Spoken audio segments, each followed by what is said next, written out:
Hello, it's Jimmy here at O'Reilly's. I'm looking at a Honda CRV. So it's got the smoke symbol on down there. There you go. Might be a bit hard to see that. It's a little bit dirty. Particle filter pressure on idle, we have around 150. Let's go back out of there. Read the fault codes. We have P24A4 accumulation quantity excess, so it's particle filter blocked basically. Okay, so what I'm going to do is I'm taking off the DPF pressure hose. We'll just get that down.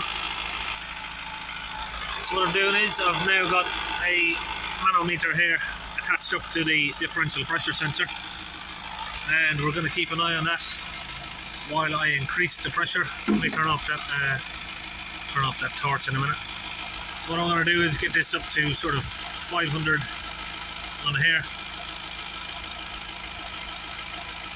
and make sure that that matches on the pressure sensor there, so we know that the pressure sensor is reading exactly what we're putting into it, so we know the sensor is working okay.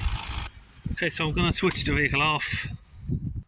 So I've got the launch DPF gun here, got some water already in that gun now, and I'm going to pour a 50% mix of this launch DPF cleaning fluid into the gun here.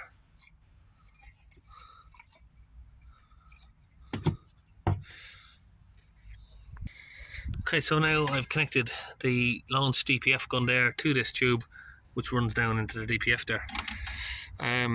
Like I said, we've got the fluid mixed with a bit of water. That's the fluid right there. Now we just have to squeeze the trigger, get all of this fluid into the DPF. Now this gun is connected to a compressor.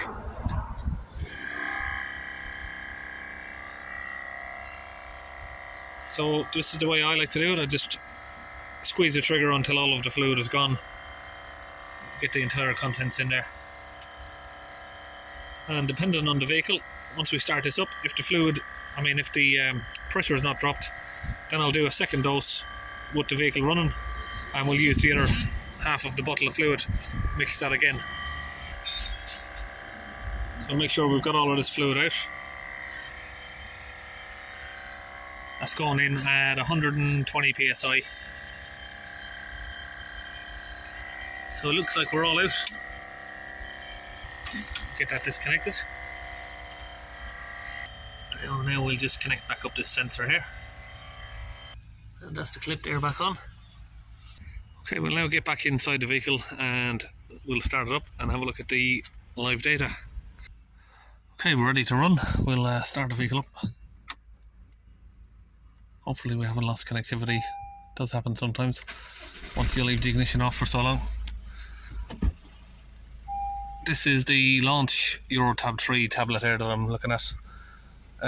Differential pressure, okay, we're down to 24, 25, 20, 16. Let's hold the revs up. 3000 RPM. And keep an eye on that.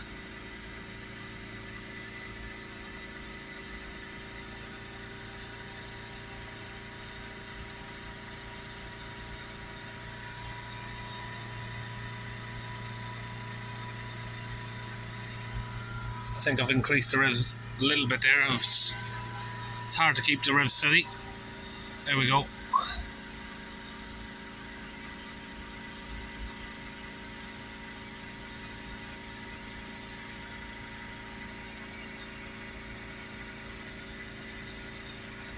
Doesn't always want to press when I try and do the chart.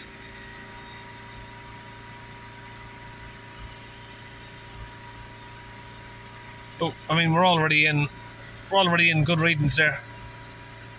Let's just try and come down to 3000. We are on 56 millibars. Let it idle. We're down to 0. Oh, we're coming up a little bit 4. Yeah, we want to see some sort of reading. We don't really want it to be a dead complete 0. it depends on the car now. I do know that these, I've seen a few Discovery Sports now, and if they go to 0, usually means the DPF is knackered. We're getting a little bit of fluctuation there, so there is some reading.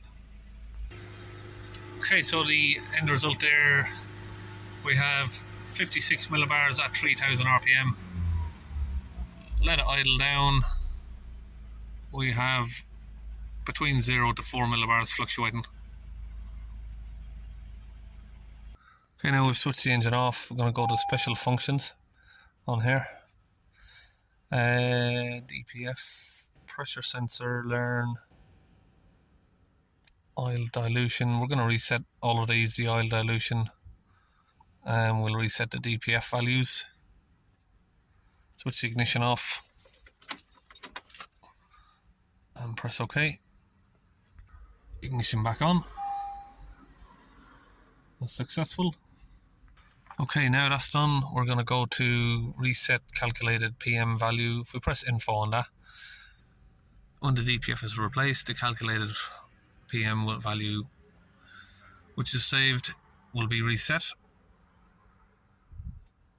Now you should only do that if the DPF is replaced, but it's okay to do it if the DPF has been cleaned and the pressure is down to the same level that you would get on a new DPF. So we're going to reset that. And that was nice and quick. And just while we're here, we're just going to press the differential pressure one, learn as well.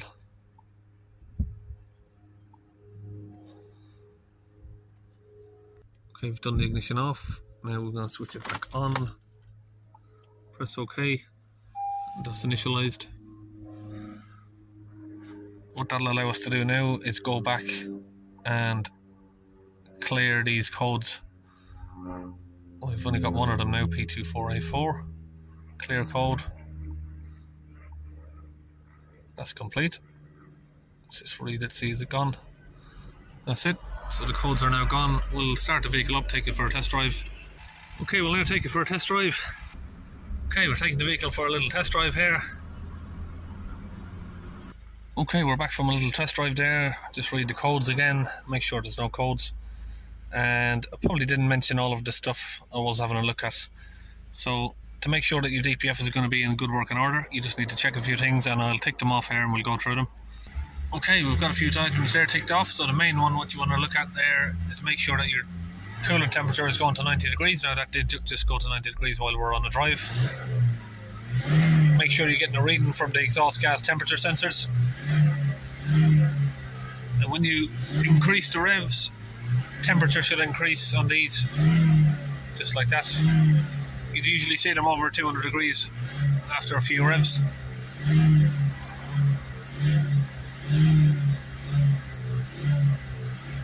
Now this car is owned by an OAP or an old person basically, so it doesn't get driven hard and it doesn't get driven on long journeys, which is just going to be the only cause here is of what's going on. So there's no actual fault with the car, nothing that needs fixing. So I said in the result there, we have around about 4 millibars of pressure on the DPF. Right, that's it on the CRV, all done. See you on the next video.